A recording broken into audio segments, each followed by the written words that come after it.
Tuhan, Shalom, selamat pagi semuanya. Pagi ini kita akan melanjutkan dari kitab Mazmur pasal yang ke-20. Saudara, Mazmur pasal 20 dengan Mazmur pasal 21 ini sebetulnya boleh dibilang berurutan. Di mana Mazmur 20 yang merupakan nyanyian Daud itu dinaikkan sebelum Daud pergi berperang. Sedangkan Mazmur pasal 21 adalah nyanyian Daud yang dia angkat sebagai satu nyanyian setelah dia menang dari peperangan. Jadi sebelum perang dia nyanyi, setelah perang pun dia menaikkan pujian. Saya mengamati bahwa dalam semua doa dan Mazmur-Mazmur Daud, baik itu Mazmur ratapan di mana berisi keluh kesah, tangisan Daud sekalipun, saya mengamati ada satu ciri khas, satu unsur doa yang tidak pernah dilewatkan oleh Daud. Pada waktu saya membaca Mazmur 20 ayat pasal 21 dan pasal 20 ini, jadi saya tuh menangkap bahwa doa itu menjadi satu nafas kehidupan buat Daud. Dan sebelum perang maupun sesudah perang, dia berdoa. Sebelum perang maupun sudah berperang, dia tetap menaikkan penyembahan kepada Tuhan. Dan di dalam unsur penyembahan atau unsur doa yang dinaikkan oleh Daud ini, ada satu bagian yang tidak pernah Daud lewatkan, yaitu yang namanya ekspresi ucapan syukur. Ekspresi ucapan syukur atau terima kasih, saudara. Anda akan temukan ini di sepanjang Mazmur Daud. Bahkan sekalipun Mazmur itu yang merupakan isinya ratapan atau tangisan Daud, tetap selalu ada yang namanya ucapan syukur atau thanksgiving dari Daud. Saudara, ini perlu kita teladani, perlu kita tiru. Karena kata-kata terima kasih itu seringkali sudah biasa buat kita. Bahkan kayak misalnya di Australia sendiri, sangat gampang sekali kita semuanya thanks, terima kasih. Jadi dikit-dikit thanks, dikit-dikit thanks. Karena terlalu sering sehingga meaning yang dalam dari kata terima kasih itu sudah beda banget.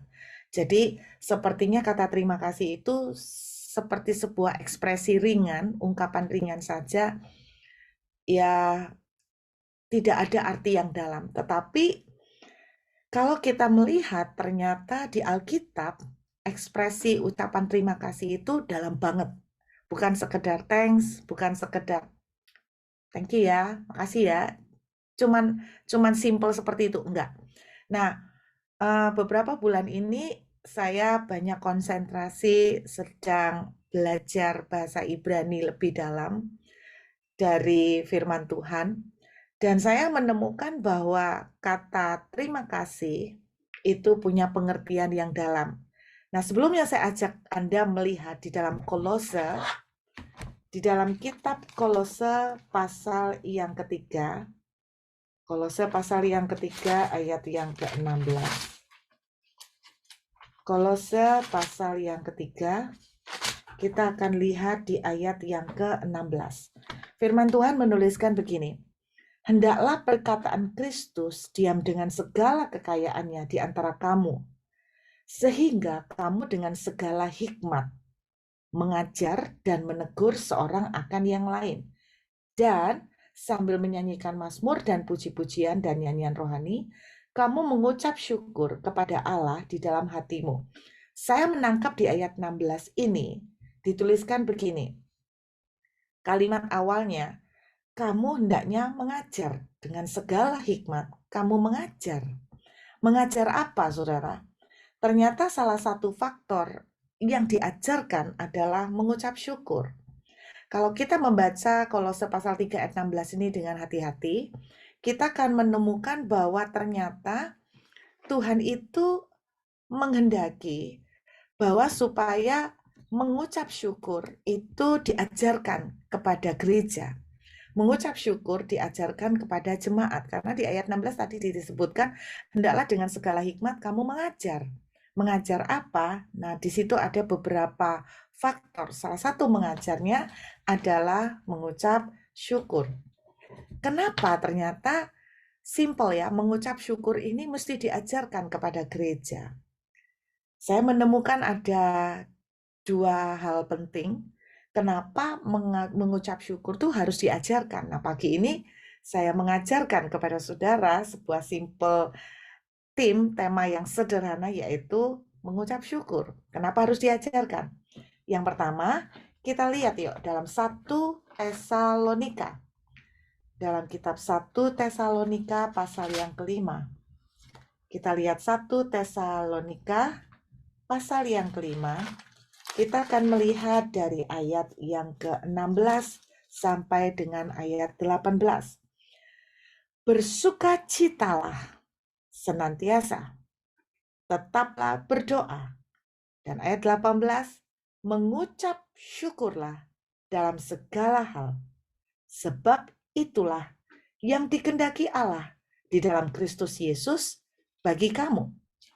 Saudara, Tuhan berkata begini, bukan orang yang berseru-seru kepadaku yang masuk kerajaan surga, tapi orang yang melakukan kehendakku.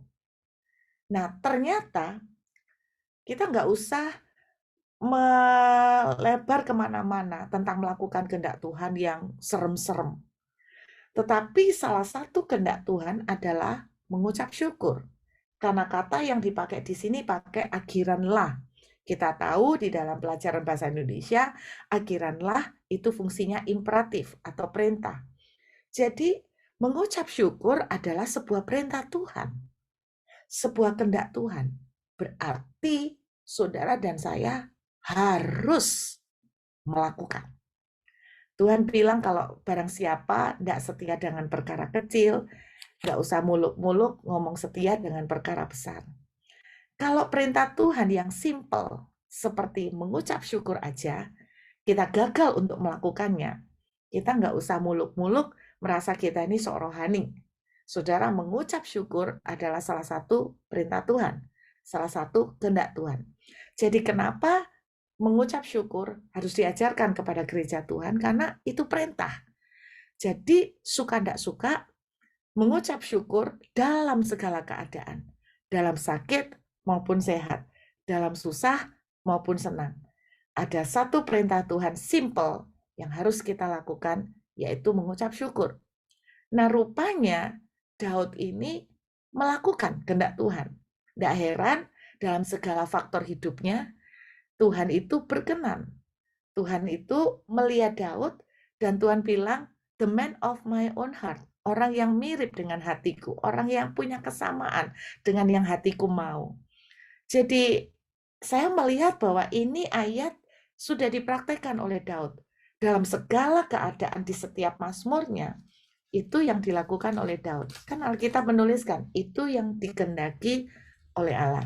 Jadi kenapa kita harus mengajarkan tentang mengucap syukur? Kenapa kita harus melakukan tentang mengucap syukur setiap hari, setiap waktu, setiap keadaan? Karena itu perintah Tuhan. Nah, alasan yang kedua, saya menemukan bahwa mengucap syukur ini ternyata nggak sederhana, cuman thank you, terima kasih. Tapi ternyata mengucap syukur ini kuasanya itu sangat dahsyat, saudara. Jadi, saudara, saya seringkali memberikan tips-tips di dalam perjalanan kekristenan kita, bahwa kita perlu yang namanya deklarasi misalnya. Kita perlu yang namanya hidup dalam keintiman dan penyembahan. Nah, salah satu faktor dari penyembahan, salah satu faktor dari keintiman dalam doa adalah mengucap syukur. Karena ternyata juga mengucap syukur ini kuasanya sangat besar. Nah, dalam bahasa Ibrani, mengucap syukur itu dari bahasa Ibraninya hodah. Jadi dari kata hodah. Hodah itu bentuk verb, bentuk kata kerja yang artinya giving thanks, memberikan ucapan terima kasih, memberikan ucapan terima kasih. Nah, menariknya kata hodah ini merupakan kata yang berasal dari akar kata, yaitu yang namanya yadah. Kalau saudara pernah mendengar kata yadah, saya percaya kata ini kok sepertinya tidak asing ya. Jadi kata yadah itu seperti satu kata yang cukup familiar yang sering kita expose ya. Ada beberapa pengertian dari kata yadah, amazing sekali. Salah satu pengertian yadah yang mungkin selama ini kita tahu adalah penyembahan. Nah, kalau voice of worship itu sering bergerak di dalam penyembahan, maka sebetulnya kata yadah ini adalah penyembahan. Jadi ketika kita mengucap syukur, sebetulnya itu bentuk simple, bentuk sederhana dari penyembahan. Jadi penyembahan itu tidak selalu bentuknya menyanyi, saudara. Tapi bentuk yang lain dari penyembahan adalah Anda dan saya mengucap syukur. Itu worship, itu menyembah. Nah, tapi saya menangkap beberapa makna dari yadah. Ternyata yadah itu salah satu pengertiannya. Jadi kata yadah itu dari kata yod, yaitu yang artinya tangan yang diulurkan ke atas, tangan yang diangkat ke atas. Nah, ini make sense ya dengan arti penyembahan. Tetapi saya menangkap bahwa kata yadah, tangan yang diangkat ke atas, itu adalah sebagai tanda sebuah penyerahan. Kenapa mengucap syukur itu sangat powerful dan besar? Karena ketika kita mengucap syukur, terlebih di saat kita itu dalam kondisi yang sulit, tapi kita mengucap syukur, sebetulnya kita sedang surrender. Kita sedang menyerahkan. Kita sedang mengakui bahwa Allah yang kita sembah itu adalah Allah yang berkuasa, bahwa kita itu tidak mampu. Kita lihat dulu ya dalam Mazmur pasal yang ke-20. Kita lihat dalam Mazmur pasal yang ke-20, saudara.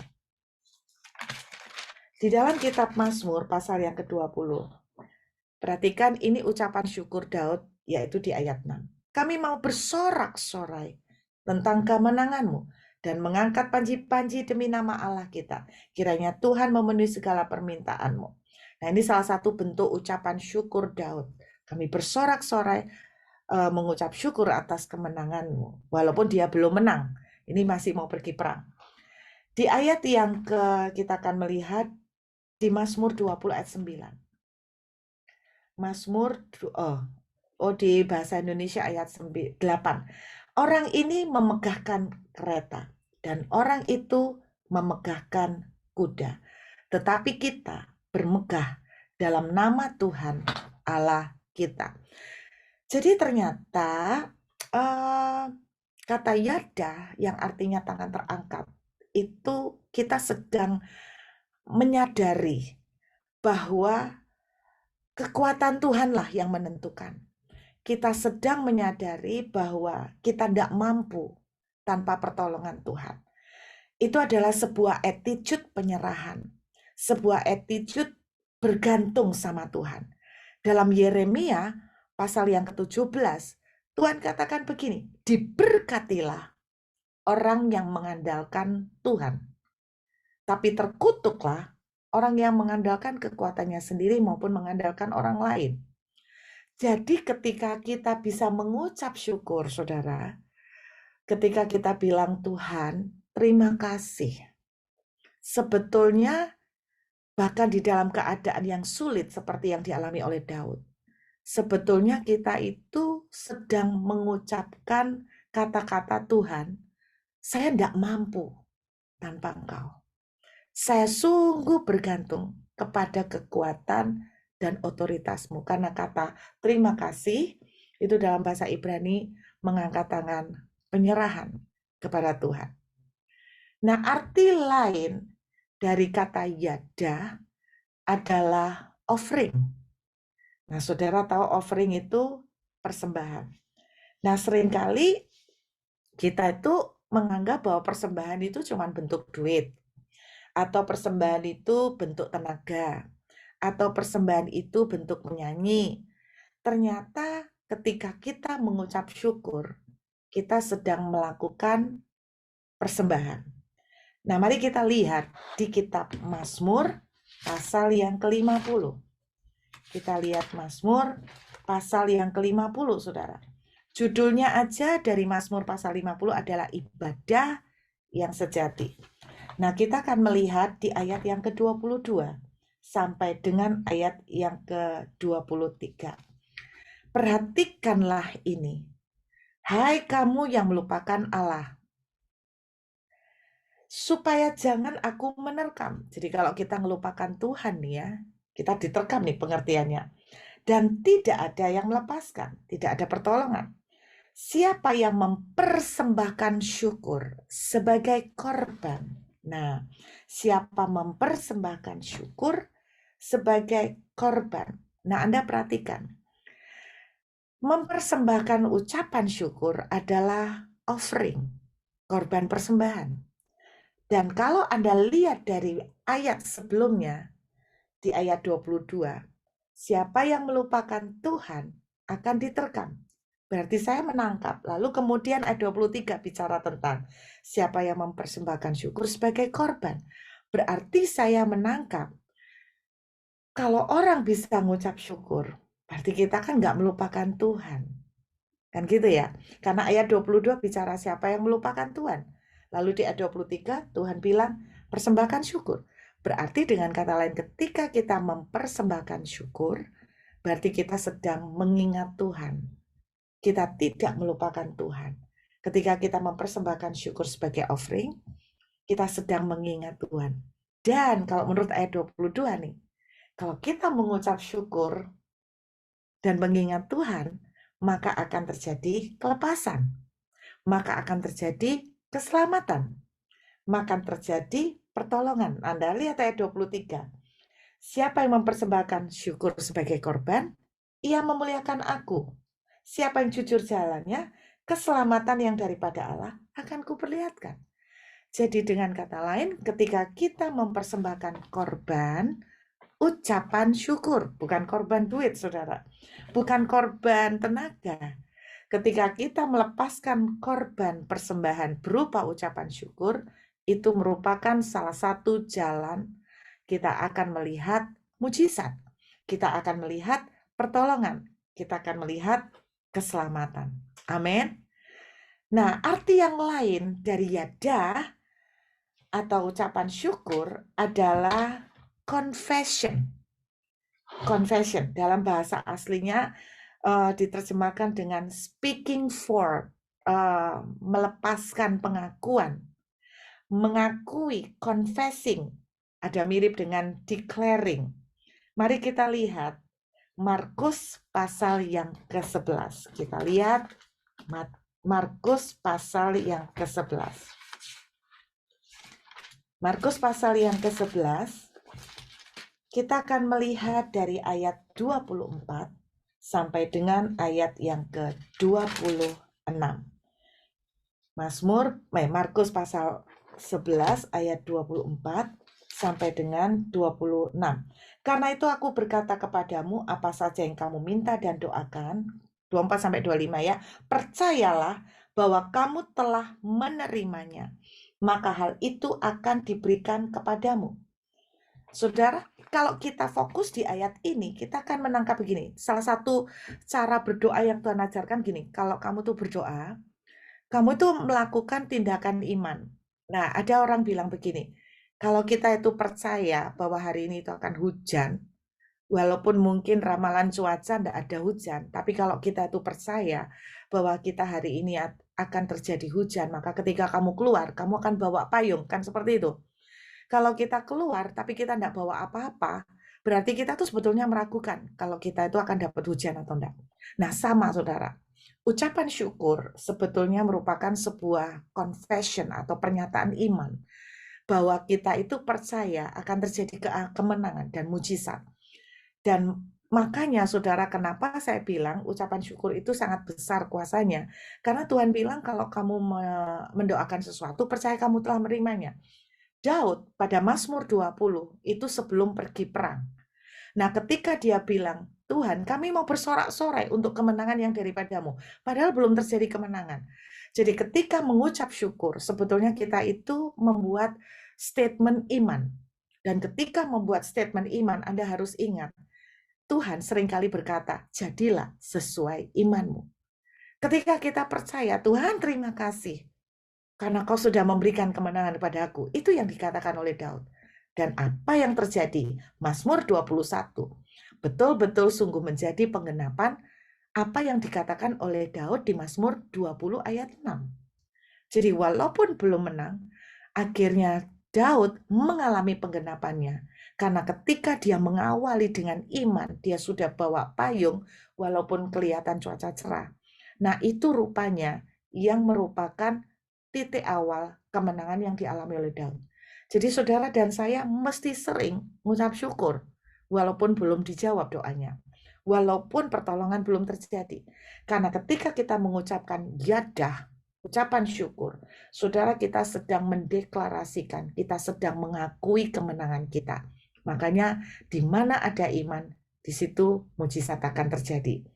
Nah, hal yang keempat, kenapa mengucap syukur itu besar sekali kuasanya. Nah, kita melihat dalam Kejadian pasal yang ke-29. Kitab Kejadian pasal yang ke-29. Kita akan melihat ayat yang ke-35. Kejadian 29 ayat yang ke-35. Saudara, cerita ini perekopnya ketika Lea setelah melahirkan. Kejadian 29 ayat yang ke-35. Mengandung pulalah Lea, lalu melahirkan seorang anak laki-laki. Maka ia berkata, sekali ini aku akan bersyukur kepada Tuhan. Itulah sebabnya ia menamai anak itu Yehuda. Sesudah itu dia tidak melahirkan lagi. Saudara, kata Yehuda, kita tahu Yesus itu adalah the Lion of Judah. Anda kalau mendengar kata Judah, Yehuda, itu dari kata yada. Artinya Yehuda itu mengucap syukur. Tetapi pengertian yada yang lain adalah praise. Praise, muji-muji Tuhan. Makanya kenapa saya bilang Mazmur 20 ayat 6 yang saya kutip. Kami mau bersorak-sorai. Kami mau menaikkan praise. Betulnya yang dia lakukan oleh Daud, kami menaikkan ucapan syukur. Jadi kita tahu bahwa ternyata ucapan syukur itu adalah puji-pujian. Nah, kita tahu kuasa puji-pujian. Saya tidak akan membahas lebih jauh tentang kuasa puji-pujian. Tetapi kita bisa menemukan banyak bukti bahwa puji-pujian sangat besar kuasanya. Nah, kita tahu bahwa ketika Paulus dan Silas ada di dalam penjara, dalam kondisi terbelenggu, terantai, mereka menaikkan praise. Ketika kita menaikkan praise, yada, kita sebetulnya sedang mengucap syukur. Dan ketika kita sedang mengucap syukur, ini balik lagi. Ketika kita sedang mengucap syukur, sebetulnya kita sedang mendeklarasikan bahwa bukan kekuatan saya, karena kekuatan saya tidak mungkin, tetapi kekuatan Tuhan yang terjadi. Apakah yang mustahil bagi Allahku yang luar biasa? Makanya kenapa simple sekali bentuk ibadah. Simple sekali bentuk penyembahan yang kita namakan mengucap syukur. Sangat besar kuasanya. Jadi pagi hari ini saya berharap kita bisa melakukan ini. Mari apapun yang saudara dan saya kerjakan, mari kita mengerti sungguh-sungguh makna yang dalam dari yadah atau ucapan syukur dan kita mulai melakukannya. Karena saya percaya bukan cuma karena kita melakukan kehendak Tuhan, tapi kita juga bisa melihat bahwa ternyata faktor yadah ini dalam sekali. Sebuah yadah, ucapan syukur adalah sebuah penyembahan. di mana kita sedang mengangkat tangan menyerahkan, mengakui kuasa Tuhan, mengakui kelepasan Dia. Kita sedang memberikan korban syukur, kita sedang memberikan penyembahan korban, kita sedang memberikan sebuah puji-pujian. Makanya tidak heran ketika kita bisa yadah, mujizat pun akan terjadi. Amin. Yuk kita berdoa sama-sama, kita mengucap syukur pagi hari ini. Kita siapkan hati untuk perjamuan tubuh dan darah. Terima kasih Tuhan buat pagi hari ini. Kami masih sehat, kami masih boleh beribadah. Terima kasih untuk sepanjang hari yang telah lewat. Kami bersyukur ada banyak kemurahan Tuhan yang sudah terjadi buat kehidupan kami. Di tangan kami mengangkat tubuh-Mu yang telah dipecah buat kami. Terima kasih untuk tubuh yang dipecah. Karena ini adalah kemenangan. Ini adalah harga yang telah dibayar lunas. Atas segala penyakit, atas segala kutuk, kami telah dilepaskan, kami dimerdekakan. Terima kasih buat tubuh-Mu, kami makan dengan syukur dan percaya dalam nama Yesus. Mari kita makan dengan iman. Haleluya.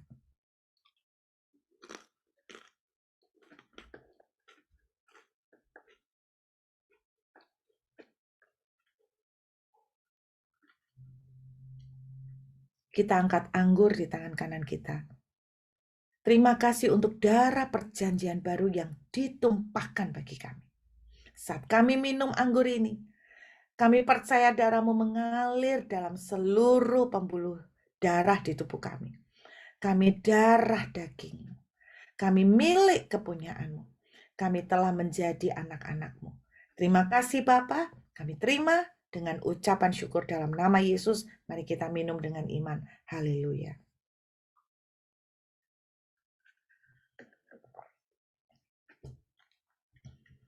Terima kasih Tuhan buat setiap kasih-Mu, buat setiap kebaikan-Mu.